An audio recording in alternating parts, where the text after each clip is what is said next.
નમસ્કાર દર્શક મિત્રો, ગુજરાત દર્શનમાં આપનું સ્વાગત છે। વડોદરા શહેર સ્પેશિયલ ઓપરેશન ગ્રુપ ટીમ દ્વારા એક રેડ કરવામાં આવી હતી। રેડ કર્યા બાદ જે નકલી પોલીસ સબ ઇન્સ્પેક્ટર જે છે તેને ઝડપી પાડવામાં આવ્યો હતો। જેપી પોલીસ સ્ટેશન વિસ્તારમાં તનલજા વિસ્તારમાંથી ડુપ્લિકેટ પોલીસ સબ ઇન્સ્પેક્ટર બનીને ખોટા પોલીસ આઈ કાર્ડ, ખોટા સરકારી સિક્કાઓની ઉપયોગ કરી આમ જનતામાં પોલીસના નામે ઠગાઈ કરનાર જે ઈસમ છે તેને ઝડપી પાડવામાં આવ્યો છે। પોલીસ દ્વારા એટલે વડોદરા શહેર સ્પેશિયલ ઓપરેશન ગ્રુપ ટીમ દ્વારા મોબીન સોદાગર નામના 38 વર્ષીય ઈસમને ઝડપી પાડી કાયદેસરની કાર્યવાહી જે છે તે હાથ ધરવામાં આવી રહી છે। એસઓજી પોલીસ સ્ટેશનના પોલીસ જે ઇન્સ્પેક્ટર છે SD રાતલા અને એસઓજીના police sub inspector RN Sisodia તથા સ્ટાફના માણસો શહેર વિસ્તારમાં પેટ્રોલિંગમાં હતા। તે દરમિયાન વાસણા તાનલજા રોડ, કિસ્મત ચોકડી 4 રસ્તા પાસે આવતા એસઓજીના જે એસઆઈ આસિફ અલી જે છે તેઓને બાતમી મળી હતી કે વાસણા તાનલજા રોડ જમજમ ટાવરની પાછળ અલ કબીર બંગલાના મકાન નંબર 3માં રહેતો મોબીન ઇકબાલભાઈ સોદાગર કે જે પોતે પોલીસ ન હોવા છતાં ડુપ્લિકેટ PSI બની પોતાની પાસેની નંબર પ્લેટ વગરની બંને આજ ફોર વ્હીલ જે કાર જે જોઈ રહ્યા છો ત્યાં બંને ફોર વ્હીલ નંબર પ્લેટ વગરની કાર જે છે તે ગાડીઓમાં પોલીસનો ખાકી ડ્રેસ તટકાવી પોતાના નામ ફોટાવાળું PSIનું આઈ કાર્ડ રાખી રોડ ઉપર તથા જમીન લે વેચમાં મોટા તોડ કરે છે અને તેના બંગલામાં અન્ય સરકારી કચેરીઓના સિક્કાઓ રાખીને ડુપ્લિકેટ ડોક્યુમેન્ટ બનાવે છે। અને જે બાતમી હકીકતના આધારે મહિલા પોલીસ તથા પંચોને સાથે રાખી આ જગ્યા પર એટલે કે બાતમી હકીકતવાળી જગ્યા પર અલ કબીર બંગલો નંબર 3માં રેડ કરવામાં આવી હતી અને પોલીસ દ્વારા આ જે ઈસમ છે તે ઈસમને ઝડપી પાડવામાં આવ્યો હતો। એટલે કે નકલી પોલીસ સબ ઇન્સ્પેક્ટર બનીને તોડ કરતા આ જે ઈસમ છે જે આપ પાછળ જોઈ રહ્યા છો તેને ઝડપી પાડવામાં આવ્યો હતો। તેને ઝડપી પાડી હવે આગળની કાયદેસરની કાર્યવાહી હાથ ધરવામાં આવી છે। કેમેરામેન સલીમ ગોડાવાલા સાથે હું આદિલ પટેલ, ગુજરાત દર્શન, વડોદરા। વડોદરા શહેર પોલીસની એસઓજીની ટીમ પાસે એક બાતમી હતી કે જે બાતમીમાં તાંદળજા રોડ પર મોબીન ઇકબાલ સોદાગર નામના એક ઈસમ છે જે પોતાને પોલીસ અધિકારી તરીકે ઓળખાવે છે, એટલે કે ડુપ્લિકેટ PSI ની પોતાની ઓળખ આપે છે। આ ઓળખ આપી પોતાની પાસે એવા પોલીસના ઓળખવાળા કાર્ડ, એના નેમ પ્લેટ, એના ફોર વ્હીલર પર પોલીસની ઓળખ, પછી પોલીસનો ખાકી ડ્રેસ એની ગાડીમાં લગાડે, પોતાનું નામ, નેમ પ્લેટ, પછી PSI ની પોતાની આખી ઓળખના જેટલા પણ આર્ટિકલ્સ હોય સરકારી કર્મચારીના પોલીસ તરીકેના બધા આર્ટિકલ્સનો ઉપયોગ કરતો હતો। એનું મુખ્ય કામ હતું જમીન લેવેચમાં મોટા તોડ કરવા અને લોકોની સાથે છેતરપિંડી કરી, પોલીસની ઓળખાણ આપી, દબાણમાં લઈ અને જે તે કામ કરી એમની સાથે છેતરપિંડી કરવી। અને આની માહિતી એસઓજી ટીમને, અમારી એસઓજી ટીમ છે વડોદરા સિટી પોલીસની, એને મળતા એક બંગલો પણ રાખે છે। અહીંયા અમારા જેપી રોડ પોલીસ સ્ટેશન વિસ્તાર છે એની અંદર એક બંગલો હતો અલ કબીર। આ બંગલામાં એક કચેરીને બંગલાને એની પોતાની કચેરી તરીકે ઓળખાણ આપે છે। ત્યાં સીલ, સ્ટેમ્પ્સ, બીજા પોલીસને લગતા ડોક્યુમેન્ટ્સ ત્યાં રાખે છે, સંગ્રહ કરે છે। એટલે આ બંગલામાં જઈને અમે રેડ કરી એસઓજીની ટીમ, અહીંયા અમારી પોલીસ ટીમ સાથે। તો પછી એની પાસેથી બધી વસ્તુઓ અને ઈસમની પણ અમે ઝડપી લીધી, એને પણ પૂછપરછ કરી, ત્યારબાદ અમે આ એક ગુનો દાખલ કરેલો છે। SIT ને એવી મોટી એજન્સીના સિક્કા પણ જોડે મળ્યા છે। આ કયા પ્રકારનું હોઈ શકે? આમાં કેટલા એવા ડોક્યુમેન્ટ મળ્યા છે?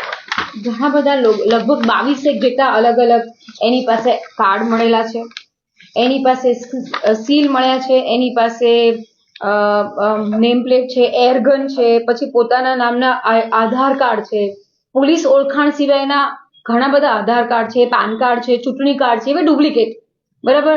પછી ડિસેબિલિટીનું કાર્ડ છે કે પોતે ડિસેબલ્ડ વ્યક્તિ છે એવા પણ કાર્ડ છે, ખોટા ડ્રાઇવિંગ લાયસન્સ છે, SIT ની બુકો છે, SIT ની કમિટીનો કોઈ સભ્ય હોય, પછી એવા ગોધરા પોલીસના રાઉન્ડ સીલ મળેલા છે, એવા અલગ અલગ પોલીસ અધિક્ષકના નામના એની પાસેથી રાઉન્ડ સીલ, સિક્કા, સ્ટેમ્પ્સ મળ્યા છે। એવા ઘણા બધા નાના અલગ અલગ એવા એ પોતે અલગ જાતિના પ્રમાણપત્રો પણ એની પાસેથી અમે રિકવર કરેલા છે, મેળવેલા છે બધા।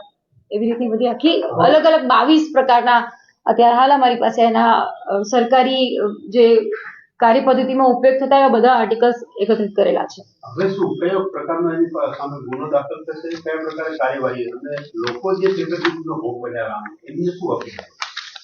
પોલીસ દ્વારા અમે અપીલ કરવા માંગીએ છીએ કે આવી રીતે નકલી પોલીસની ઓળખાણ આપી, તમને શરમમાં નાખી, તમારી પર દબાણ કરી અને આવી રીતે કોઈ તોડ કરતા હોય તો પોલીસ એ નથી હોતી, એમને ચોક્કસ ખરાઈ કરવી જોઈએ। નજીકના પોલીસ સ્ટેશનમાં જઈને પણ તમે પૂછી શકો છો, વેબસાઇટ પર પણ અવેલેબલ હોય છે, જનરલી સરકારની જે વેબસાઇટ હોય એની અંદર પણ અવેલેબલ હોય છે। તદુપરાંત આપણે અવેર થવું જોઈએ. નકલી અને અસલી પોલીસની ઓળખાણમાં અત્યારે હાલ અમે આ કર્મચારી નો વેશ ધારણ કરી નકલી પીએસઆઈ બની અને પોતાએ આવી રીતે અલગ અલગ તોડ કર્યા છે એની તપાસ કરી રહ્યા છે. જેપી રોડ પોલીસ સ્ટેશન ખાતે અમે BNS ની કલમ 205, 316(2), 319, 335, 336(1), 336(2), 336(3), 337, 339(1), 340 તથા 149 GP એક્ટની કલમ મુજબ ગુનો નોંધ્યો છે. એના વિરુદ્ધમાં કાયદેસરની કાર્યવાહી શરૂ કરેલી છે. છતાં પણ અમારી અપીલ છે કે આ માત્ર અહીં જ ઓપરેટ કરે છે એવું નથી, આની સાથે ઘણા અન્ય ઇસમો પણ સંકળાયેલા છે. અત્યારે હાલ અમારી પાસે વડોદરા સિટી પોલીસ સ્ટેશન્સમાંથી માંજલપુરમાં પણ આમના વિરુદ્ધમાં એક અરજદાર આવી રીતે એને ખબર પડતા અમારી પાસે આવ્યા છે અને અમે પ્રાથમિક પૂછપરછ કરીએ છીએ. એ જો પુરાવા આપશે તો અમે એ પણ બીજો ગુનો પણ નોંધવા માટેની પ્રાથમિક કાર્યવાહી શરૂ કરેલી છે. ભરૂચથી પણ અમારી પાસે અરજદાર આવ્યા છે. ભરૂચમાં પણ એમને આવા પ્રકારની છેતરપિંડી કરી છે, નકલી પોલીસ બની અને નાણાકીય તોડ કર્યા છે. તો એ દિશામાં પણ અમારી કાર્યવાહી ચાલુ છે. હાલ પ્રાથમિક માહિતીની વાત કરીએ તો કેટલા કરોડની સંપત્તિનો માલિક હશે? અત્યારે હાલ તો પ્રારંભિક અમે એની પાસેથી વસ્તુઓ સીઝ કરી છે, સીલ કરી છે. એ કઈ રીતે ઓપરેટ કરતો હતો, એની સાથે બીજા કયા સંકળાયેલા છે, એના પિતા પોલીસ વાળા હતા એવી ખોટી અમને માહિતી કરી હતી. એ પહેલા જુદા એના કયા પોલીસ સ્ટેશનમાં હતા એ બધી ખરાઈ કરતા એ બધું ખોટી બોલી રહ્યા છે. એ બધી પ્રાથમિક માહિતી અને તપાસ થઈ છે. એણે કેટલી સંપત્તિ વિકસાઈ છે અને એની પાસે કેટલા પૈસા છે આવી રીતે તોડ કરેલા, એ બધું આગળ તપાસ કરીશું. અમારા ધ્યાને આવશે એટલે એ પણ અમે કલમો એડ કરીશું અને સાથે સાથે કોની સાથે આવા તોડ કરે છે એ લોકોને પણ બોલાવી એમની સાથે કેટલા નાણાકીય વ્યવહાર કરે છે એની આગળ તપાસ કરીશું. સૌથી મહત્વની વાત કે વકફ કમિટીનું પાન કાર્ડ મળી આવ્યું છે. હા, એ વકફ કમિટીનું પાન કાર્ડ મળી આવ્યું છે. સાથે સાથે સીટ છે, અન્ય ગોધરા જિલ્લા સાથે સંકળાયેલા, બનાસકાંઠા જિલ્લા સાથે સંકળાયેલા, વડોદરા સિટીમાં પણ અલગ અલગ જગ્યાના અલગ અલગ એજન્સી પોલીસ સિવાયની વિભાગો સાથે પણ એને કયા કામ કરે છે એના સીલ બનાયેલા છે. અમે જે તે વિભાગ સાથે સંકલન કરી એમના લોકો પાસેથી ખરાઈ કરી એના ચોક્કસ ચેક કરીશું. ત્યાં એને કઈ કઈ પ્રકારની છેતરપિંડી કરી છે, વકફ બોર્ડ હોય કે આપણે નિયામક શ્રી પાસેથી પણ એને ખોટા જાતિ પ્રમાણપત્ર લીધા, ડિસેબિલિટી સર્ટિફિકેટ પણ એને મેળવ્યું છે. તો એ કોના નામે એને કોઈ બીજા હિસાબે એને મદદ કરી છે એ પણ અમે ઊંડાણપૂર્વક તપાસીશું.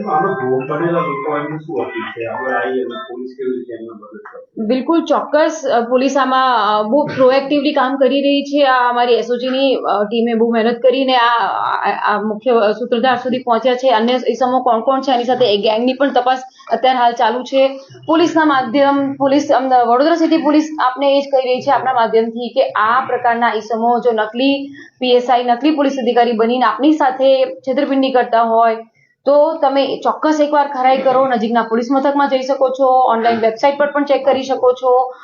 ત્યાંના એસપી કચેરીમાં એક રજિસ્ટર હેલ્પ ડેસ્ક પણ હોય છે, જે તે પોલીસ સ્ટેશનમાં પણ હેલ્પ ડેસ્ક પણ હોય છે. તમે ત્યાં જઈને પણ પૂછી શકો છો કે આ પ્રકારના વ્યક્તિનો મને ફોન આવ્યો છે, આ તમારા પોલીસ વિભાગનો જાણીતો કર્મચારી છે, આ સાચા કર્મચારી છે કે નહીં. તો ખરાઈ કરીને પછી પણ તમે એમની સાથે કોઈ પણ વ્યવહાર કે કોઈ ડીલ કરી શકો છો. અને પોલીસ આવી કોઈ ડીલ નથી કરતી હોતી.